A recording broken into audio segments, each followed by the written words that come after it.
Hello, students. Welcome to the next session of our English grammar class. And today we are going to do the remaining part of our letter writing section.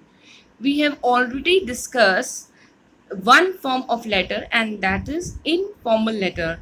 And today in this part we are going to discuss about the formal letters. So now, what are formal letters? These letters are written to acquaintances means the known people and others with whom you need to interact in a proper manner. Proper manner here means in a formal way, using a formal language. Therefore, recipients of formal letters include school authorities, businesses, government agencies, prospective employers, and others. Leave application, complaint, and proposals for business are some examples of formal letters. Okay, so now let's discuss what should be there in formal letters. What points we should have in our mind while writing formal letters. So they are, we should use formal and very courteous language and tone while writing a formal letter. And because it is a formal letter, and we should avoid all the friendly words in these type of letters. We should use simple, easy to understand words. And depending on the purpose of the letter, you may at a time need to use better vocabulary because you are dealing with formal people. So you need to increase your vocabulary and then use that vocabulary in those letters. And you have to be to the point. The formal letters have to be to the point because the formal authorities, they are not very known to you and they have a lot of work rather than your application, so you just be formal with them and to the point. Okay, so now let's discuss the formal format of writing formal letters. Okay, so here's your format of writing a formal letter. So when you start writing letter, and that too a formal letter, then it should be one thing you should have clearly in your mind, that everything, it should be left aligned. You must be familiar with the word left alignment. It is there in computer. So everything which you are writing in a formal letter, it should be left aligned. Okay, it should start from the left hand side. So in the beginning we will write sender's address. In the beginning we will write sender's address. Sender address means the person who is sending the letter. Then we have to mention the date. Then we have to mention the day. And next we have to write receiver's address.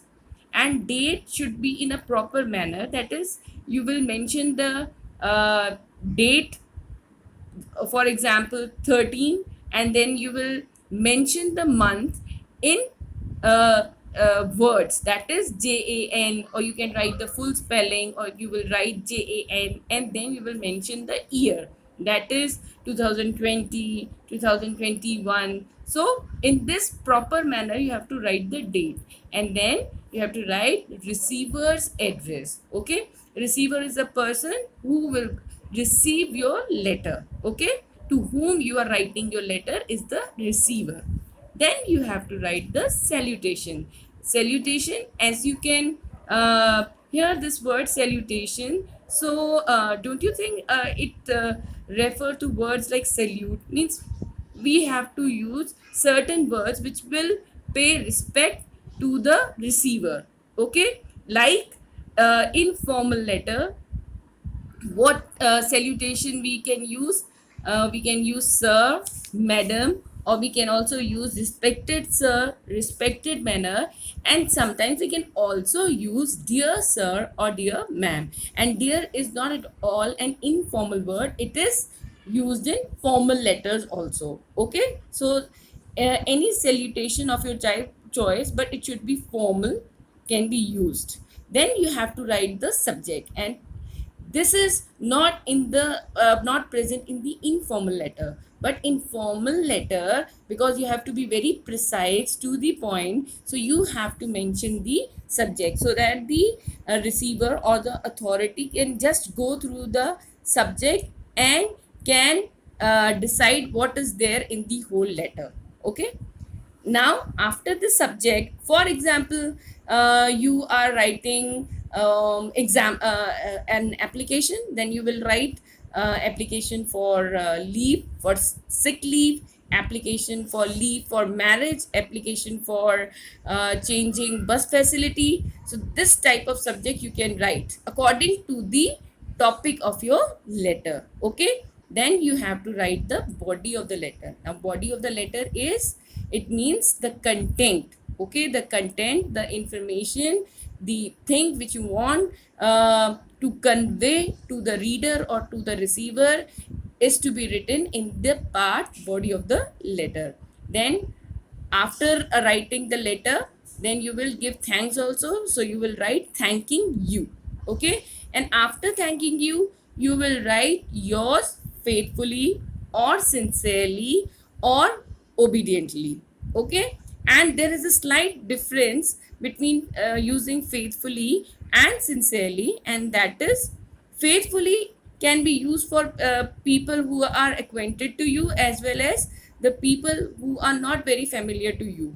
But sincerely is only used with the people whom you know, or whose name you are familiar with. So sincerely will be used with those people only, but faithfully and obediently can be used with other people also. And then you have to write the sender's name, who is writing the letter. So it should be written, the name of that person should be written at the bottom of the letter, and signature should also be there. So this is the format of writing a formal letter.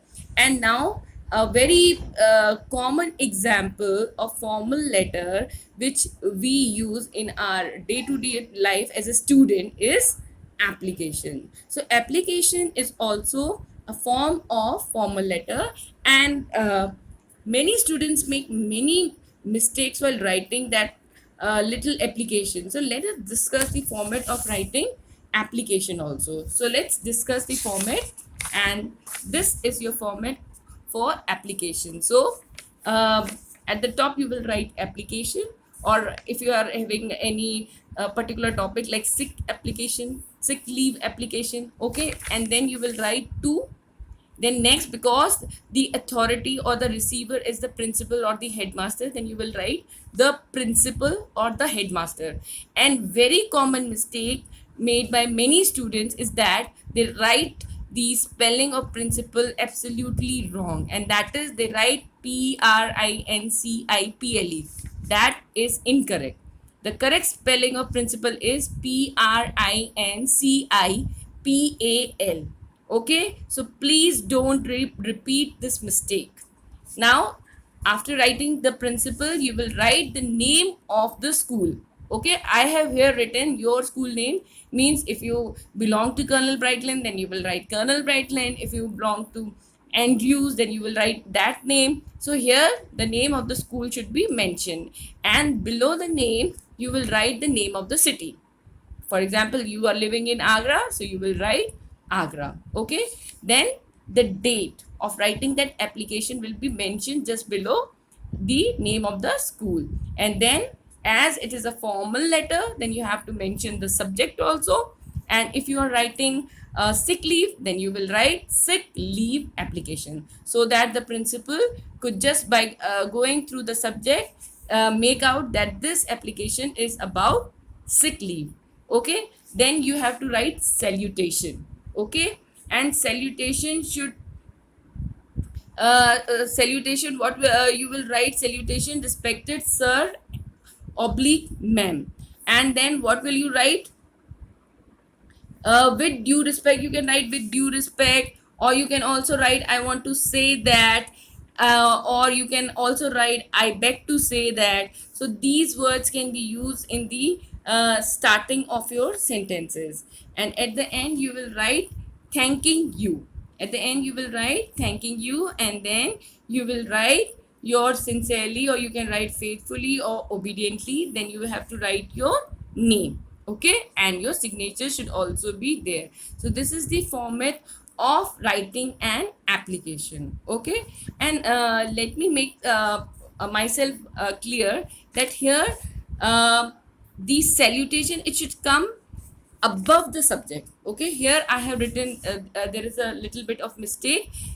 This salutation, respected sir and madam, should come um, above the subject, okay, as we have discussed in the former format of the formal letter. So this is the format of application, and I hope you will not make mistake in writing application again, okay. So till the next class, stay safe at your home and revise the format of application and the formal letter. Thank you.